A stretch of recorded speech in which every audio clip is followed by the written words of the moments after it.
अस्सलाम वालेकुम, बिस्मिल्लाहिर्रहमानिर्रहीम। हमारे Islamic studies and Pakistan affairs cover हो चुका है अल्हम्दुलिल्लाह। हमने पाकिस्तान अफेयर्स के मैंने नोट्स भी कंपाइल कर लिए हैं, वो आप मेरे से ग्रुप में ले सकते हैं। मैं मेंशन कर दूंगी, पोस्ट कर दूंगी आज इंशाल्लाह। आज से मैं स्टार्ट कर रही हूँ जनरल साइंस एंड एबिलिटी। ये मैं सारा का सारा कोर्स के अकॉर्डिंग, सिलेबस के अकॉर्डिंग कवर करने की कोशिश करूँगी। जो भी स्टूडेंट्स जिनको मेरी समझ नहीं आ रही, like Pakistan affairs and Islamic studies से रिलेटेड, तो मैं उसके लिए आपसे सॉरी करती हूँ, क्योंकि ना तो मैं पाकिस्तान अफेयर्स की इतनी कोई मास्टर हूँ, ना ही इस्लामिक स्टडीज़ की कोई उलमा टाइप हूँ कि मैं आपको सही तरह से डिलीवर कर सकी। लेकिन मैंने काफ़ी इजी वर्ड्स में, उर्दू लैंग्वेज में आपको काफ़ी कुछ एक्सप्लेन किया है। अगर फिर भी आपको कुछ वर्ड्स की समझ नहीं आ रही तो आप मुझे कमेंट्स में पूछ सकते हो, ठीक है। ऐसा नहीं है कि मैं बताऊंगी नहीं, मैं काफ़ी सारे रिप्लाईज करती हूँ। मैं कोशिश करती हूँ कि सबको रिप्लाई करूँ मैं, ठीक है। मैं कमेंट का आंसर करती हूँ। आप मेरे से कुछ भी पूछ सकते हो, कोई भी क्वेश्चन करना हो। ये मेरे अपने नोट्स हैं। पहले पाकिस्तान अफेयर्स के भी अपने ही नोट्स मैंने शेयर किए थे, वो मैंने सारा कुछ कवर करने की कोशिश की है जो आपके लिए है। लेकिन कुछ चेंजेस जो प्रेजेंट में चल रही होती हैं, करंट से रिलेटेड, करंट सिचुएशन से रिलेटेड पाकिस्तान की, वो आपकी चेंजेस एंड तक चलती रहती हैं, वो आप एडिशन कर सकते हो। ये जनरल एक हेडिंग वाइज था कि आपको पैटर्न का पता चलता है, ठीक है। जनरल साइंस एंड एबिलिटी मैं आपको अच्छे से एक्सप्लेन कर सकती हूँ, because I am also of science related. I am PhD student, PhD scholar of molecular biology. मैं आपको साइंस से रिलेटेड, मेडिकल से related, chemistry related, psychology related, मैं इस तरह के साइंस सब्जेक्ट्स बहुत अच्छे से डिटेल में आपको बता सकती हूँ, एक्सप्लेन कर सकती हूँ। जनरल साइंस एंड एबिलिटी हम आज स्टार्ट कर रहे हैं। इंशाल्लाह हमारा ये जल्दी कोर्स कवर हो जाएगा, और इंशाल्लाह मैं ट्राई करूँगी कि संडे को भी मैं लेक्चर अपलोड करूँ। मैं डेली के डेली लेक्चर्स अपलोड करके ये कोर्स आपका फरवरी से पहले पहले कंप्लीट कराना चाहती हूँ। कि आपका कंपलसरी सब्जेक्ट है, ये सबके लिए बहुत कंपलसरी है, ठीक है।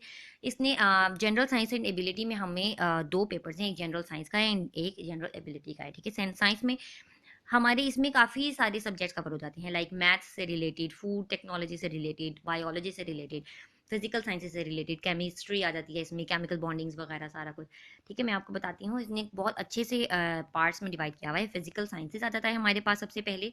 फिजिकल साइंसेज में हमारे एनर्जी, एटॉमिक स्ट्रक्चर वगैरह एंड मटेरियल्स भी आ जाते हैं। यूनिवर्स रिलेटेड, एस्ट्रोनॉमी रिलेटेड सारा कॉन्स्टिट्यूएंट्स एंड स्ट्रक्चर में आ जाता है, ठीक है। फिजिकल साइंसेज आ गई। देन हमारे पास बायोलॉजिकल साइंसेज है, उसमें हमारी ब्रीफ जो अपनी अनैटमी है, अपनी जो फिजियो है, वो हमारी बायोलॉजिकल साइंसेज में आ जाती है। हमारा ये बहुत ही इजी टॉपिक है, ये मैं बहुत अच्छे से आपको एक्सप्लेन कर दूंगी। इसमें सारी हमारी बायोमोलिक्यूल्स भी आ जाते हैं, हमारी बॉडी के जितनी भी रिक्वायरमेंट्स हैं, हमारी बॉडी की जो न्यूट्रिएंट्स वगैरह हैं, वो सारा कुछ आ जाता है। ये हमारे बेसिक नॉलेज जो है, ये सबको पता होना चाहिए। इसलिए उन्होंने जनरल साइंस एंड एबिलिटी बहुत अच्छा सब्जेक्ट बनाया है, कि जिसमें आपको हर फील्ड से रिलेटेड, अपने आप से रिलेटेड, एक इंसान को पूरी दुनिया में क्या क्या पता होना चाहिए, वो सारा कुछ ही इसमें आ जाता है। एनवायरमेंटल साइंस आ जाता है। अगर सेपरेट आप एनवायरमेंटल साइंसेज का सब्जेक्ट भी रखो ना, तो आपके लिए बहुत इजी ये कवर अप हो जाता है। काफ़ी कुछ आपका इसी में कवर हो जाएगा। और अगर आपका ऑप्शनल में एनवायरमेंटल साइंसेज है, तो बहुत अच्छी बात है कि आपको डिटेल में ही ये सारे पोल्यूशन, इन्वायरमेंट, ये सारे रिलेटेड टॉपिक्स जो हैं, वो बहुत डिटेल में आप पढ़ लोगे, ठीक है। हमारे पास देन फूड साइंस आ जाता है। फूड साइंस में हमारे न्यूट्रिशन का आ जाता है कि हमारी डाइट वगैरह के हिसाब से बैलेंस डाइट कैसे रखनी चाहिए। फूड साइंस आ जाता है। इंफॉर्मेशन टेक्नोलॉजी में हमारा कंप्यूटर रिलेटेड आ जाता है। ये मैं एक्सप्लेन करने की अच्छी से अच्छी कोशिश करूंगी, but I am not of related this computer subject. मैंने ये मैथ्स में और मैट्रिक में, FSC में, कहीं पे भी मैंने कंप्यूटर सब्जेक्ट नहीं पढ़ा। लेकिन मैं एक्सप्लेन करने की कोशिश करूंगी, because I know well about computer. मुझे विंडोज़ वगैरह करनी आती है, मुझे सॉफ्टवेयर वगैरह करनी आती हैं। इतना कोई मसला नहीं है कि मैं आपको कंप्यूटर का कवर अप नहीं करा सकती। उन्होंने सिर्फ बेसिक नॉलेज इंफॉर्मेशन टेक्नोलॉजी का रखा है, ठीक है। देन हमारे पास पार्ट 2 पेपर आ जाता है। 40 मार्क्स का पेपर है, जनरल एबिलिटी का है। उसमें हमारे पास quantitative reasoning, analytical reasoning and हमारे पास mental abilities. Mental ability psychology related भी आ जाता है। Mental ability skills and specific concepts. Okay, ये मेंटल एबिलिटीज भी हम इंशाल्लाह इंशाल्लाह कवर अप कर लेंगे। मैं बेस्ट से बेस्ट नोट्स बनाने की कोशिश करती हूँ, ताकि आपके सारे पॉइंट्स कवर अप हो जाएं। अगर आपको फिर भी थोड़ी बहुत डिफ़िकल्टी आती है, तो then you can make your own notes. मैंने आपको किसी को मना नहीं किया, आप बेशक मेरी वीडियोस ना देखें, मेरे लेक्चर्स ना सुने। मैं किसी को फोर्स नहीं करती हूँ कि आप मेरी ही लेक्चर सुनो। मैं जस्ट कवर कराने की कोशिश कर रही हूँ सिलेबस, ताकि आप लोगों का एग्ज़ाम कवर हो जाए, ठीक है। फरवरी में आपका एग्ज़ाम है, अल्हम्दुलिल्लाह आपका अच्छा होगा। सबको बेस्ट बेस्ट ऑफ लक बोलती हूँ मैं। जनरल साइंस हम स्टार्ट करते हैं आज। सबसे पहले पार्ट हमारे पास आ जाता है फिजिकल साइंसेज। उसमें हमारे पास कॉन्स्टिट्यूएंट्स एंड स्ट्रक्चर है, ये एस्ट्रोनॉमी जितनी भी आ जाती है, यूनिवर्स रिलेटेड। उसमें हमारे पास क्या क्या टॉपिक्स हैं: universe, galaxy, light year, solar system, sun, earth, astronomical system of units, solar system में हमारे सन एंड अर्थ भी कवर हो जाते हैं, ठीक है। ये हमारे पास साइंस आ जाती है। इसमें हम सबसे पहले आज यूनिवर्स एंड गैलेक्सी पढ़ेंगे, ठीक है। यूनिवर्स हम पढ़ते हैं, ठीक है। हम सबसे पहले पढ़ते हैं इंट्रोडक्शन टू साइंस। साइंस क्या है? Science is the world, knowledge of world of nature. जो भी हमारी नेचर है, हमारे इर्द गिर्द सराउंडिंग्स है, इन्वायरमेंट है, वो सारा कुछ है, उसकी नॉलेज को हम साइंस करते हैं। It is derive from the Latin word scientia, meaning the knowledge, knowing, expertness, experience, learning, application। आप साइंस की कोई भी डेफिनेशन लिख सकते हो। मैंने साइंस जनरल बताया है, साइंस की डेफिनेशन मैंने थ्रू दी हैं। It is the collection of facts and theories. जितने भी आपका ये जो एक ही मेथड है, साइंटिफिक मेथड, आप कहीं पे भी पढ़ लो। ये आपका आई थिंक केमिस्ट्री में भी आपको स्टार्ट में साइंटिफिक मेथड पढ़ने की ज़रूरत है। नेक्स्ट आपकी इन्वायरमेंटल साइंसेज में भी आपको सबसे पहले ये वाला टॉपिक है, साइंटिफिक मेथड का भी आपने पढ़ना है। साइंटिफिक मेथड आप पढ़ लो, एक बेसिक सा रूल है। सबसे पहले मेक एन ऑब्जर्वेशन आ जाता है। कोई भी आप चीज़ ऑब्जर्व करो, ठीक है, उसके बारे में कोई क्वेश्चन राइज करो, ठीक है। देन क्वेश्चन के बारे में उसके एक कोई प्रेडिक्टेबल आंसर, कोई हाइपोथेसिस बनाएं कि हाँ इसका ये आंसर हो सकता है। देन उसकी फर्दर प्रेडिक्शंस बनाएं, ये आंसर कैसे सूटेबल होगा, ठीक है। उस प्रेडिक्शंस की देन एक्सपेरिमेंटिंग आ जाती है, and then final formation of theory आ जाता है। अगर तो हमारा रिजल्ट उससे कंपैटिबल नहीं है, हमारा क्वेश्चन को आंसर अप नहीं कर रहा है, प्रेडिक्शन सारी हमारी फेलियर में जा रही हैं, तो हमारे देन फिर से अगेन फॉर्मेशन ऑफ हाइपोथेसिस, एक न्यू हाइपोथेसिस बनानी होती है आपको, ठीक है। देन हम यूनिवर्स एंड गैलेक्सी से रिलेटेड ये हम कॉन्स्टिट्यूएंट्स का पढ़ते हैं। सबसे पहले हम पढ़ेंगे व्हाट इज एस्ट्रोनॉमी, क्योंकि इनकी जो स्टडी है उसको एस्ट्रोनॉमी कहते हैं। The planets, the earth, the universe, the galaxy, इन सब की जो स्टडी है उन सब को हम क्या कहते हैं? एस्ट्रोनॉमी, ठीक है। Then the first topic is universe. ये हमारा आज द फर्स्ट टॉपिक है, ये हम सबसे पहले आज कवर करेंगे। यूनिवर्स एंड गैलेक्सी हम आज कवर कर लेंगे इंशाल्लाह। कल हम आपको एस्ट्रोनॉमिकल यूनिट्स एंड हम लाइट ईयर कर लेते हैं, ठीक है, क्योंकि सोलर सिस्टम जो है वो अलग से है, उसमें सन एंड अर्थ कवर हो जाएगा, ठीक है। यूनिवर्स में हमारे पास क्या आ जाता है? The world, the Cosmos, the nature, everything with in the Cosmos included the planets, stars, galaxies, light, vacuum, ये जितना भी सारा कुछ आ जाता है हमारे यूनिवर्स में, हमारे सराउंडिंग से रिलेटेड, हमारे एनवायरमेंटल जितने भी कंपोनेंट्स हैं, वो सारे हमारे यूनिवर्स में आ जाते हैं। इवन जो स्पेस में भी हैं, लाइक स्टार्स इन मून, प्लैनेट्स, सारा कुछ जो वैक्यूम वगैरह है, वो सारा कुछ हमारे यूनिवर्स में आ जाता है। एवोल्यूशन ऑफ यूनिवर्स क्या है? ऑलमोस्ट 15 बिलियन ईयर्स अगो इसकी एवोल्यूशन हुई थी। उसमें क्या था? मैस, एज और डायामीटर जो है वो आपका एक फैक्ट है, वो वही रहना है, वो आपने रट्टा ही लगाना है, जैसे आप रट्टा लगा ले। ये आप मैस, एज और डायमीटर जो है वो यूनिवर्स, गैलेक्सी, सन, प्लैनेट्स जितने भी हैं, मार्स, मरकरी, वीनस वगैरह, उन सब के जो हैं एज, मैस, डायमीटर, टेम्परेचर, ये जितना भी कोई पॉइंट्स आपको कहीं पे मिलते हैं, वो सारे फैक्ट्स हैं, वो आपने रट्टा लगानी है, वो आपने याद करनी है, ठीक है। हमारी यूनिवर्स की एज 15 बिलियन और ईयर्स ऑलमोस्ट है, लेकिन इसकी एज जो है वो 13.799 प्लस 0.021 बिलियन ईयर्स, इस तरह करके आपने पूरी मेंशन जब करनी हो तो फिर आपने ऐसे मेंशन करना है, ठीक है। इसकी थ्योरीज काफ़ी आ जाती हैं एवोल्यूशन की। बिग बैंग थ्योरी है सबसे जो एक्सेप्टेबल है, मोस्ट एक्सेप्टेबल है और जो बेस्ट है, वो हमारी बिग बैंग थ्योरी है। इसमें क्या है कि एक जाइंट एक्सप्लोजन हुआ था, जिसकी वजह से काफ़ी सारी गैलेक्सीज बन गए थे, छोटे पार्टिकल्स बन गए थे जो इधर उधर रिवॉल्व कर रहे हैं, जो कि उनको गैलेक्सीज बोलते हैं, और इसको बिग बैंग थ्योरी का नाम दिया जाता है।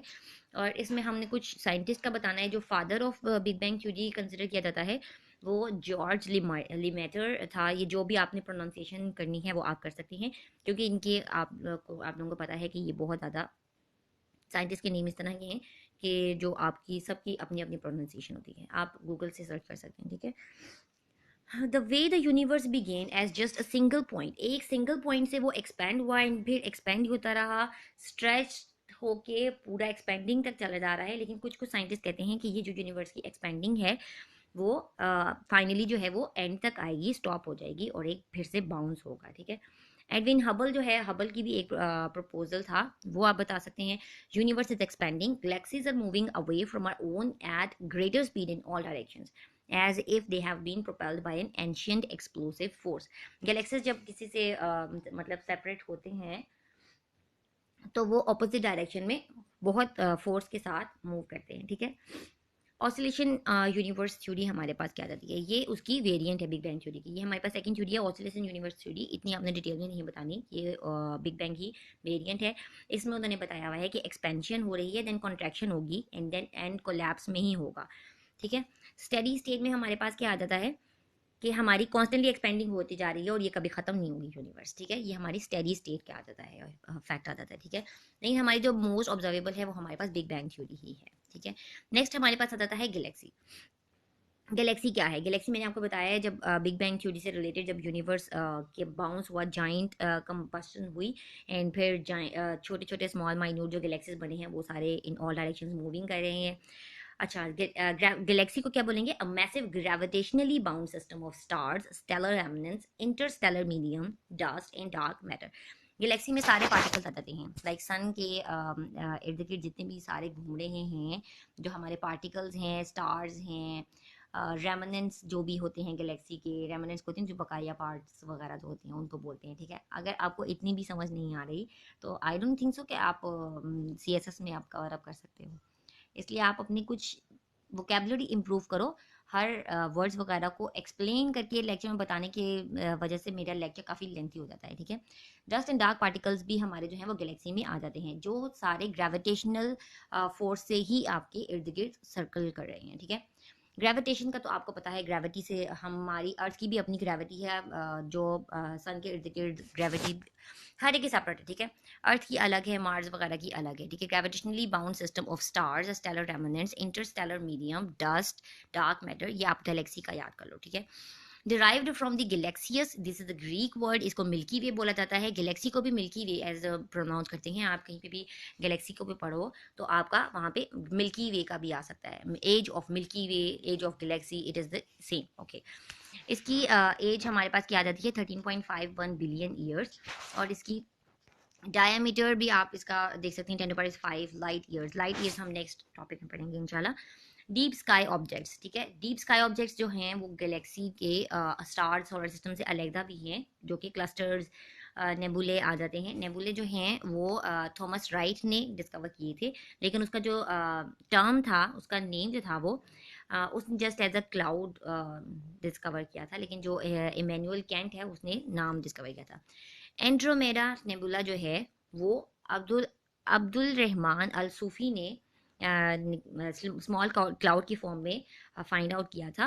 वो आप बता सकते हैं 964 AD में। ये सारे जो हैं वो सारे फैक्ट्स हैं जिन साइंटिस्ट वगैरह के जो नाम हैं, और ये जो नेबुला है, ये जो सबसे क्लोजेस्ट गैलेक्सी है, ये सारे जो नाम और ये जो चीज़ें हैं, ये बातें जो हैं, ये इतनी एक्सप्लेन करने वाली नहीं है, ये आपकी रट्टा मारने वाली हैं, ये आपने रट्टे ही मारने हैं।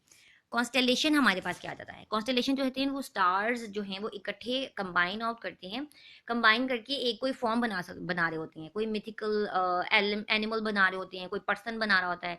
लाइक जो हमारे ये जो डेक साइंस है ना, एक कैंसर, कैप्रिकॉन, वर्गो, ये सारे जो हैं वो कॉन्स्टेलेशन में आ जाते हैं। लाइक आपको खुद से आपने कोई पैटर्न देखा तो नहीं होगा, लाइक पाइसेस की वो फिशेस की फॉर्म, जो स्टार्स, डिफरेंट स्टार्स जो हैं वो लाइन अप करते हैं और वो एक कोई शेप बना रहे होते हैं, प्रेजेंट कर रहे होते हैं, कुछ मिथ टाइप रिलेटेड, इमेजिनरी होता है ये, ठीक है। हबल्स क्लासिफिकेशन उसने शेप के अकॉर्डिंग क्लासीफाई किया था, कि एलिप्टिकल, स्पाइरल, इरेगुलर, एक्टिव, ठीक है। उसकी जो स्मॉलर वन हमारा ड्वार्फ गैलेक्सी है उसके स्टार्स बता देते हैं। ये भी सारे पॉइंट्स ये ऑब्जेक्टिव वाइज हैं, ये आप याद कर लो या ना करो, या आपकी है कि कुछ ऑब्जेक्टिव्स वगैरह में भी इस तरह के MCQs आ सकते हैं, ठीक है।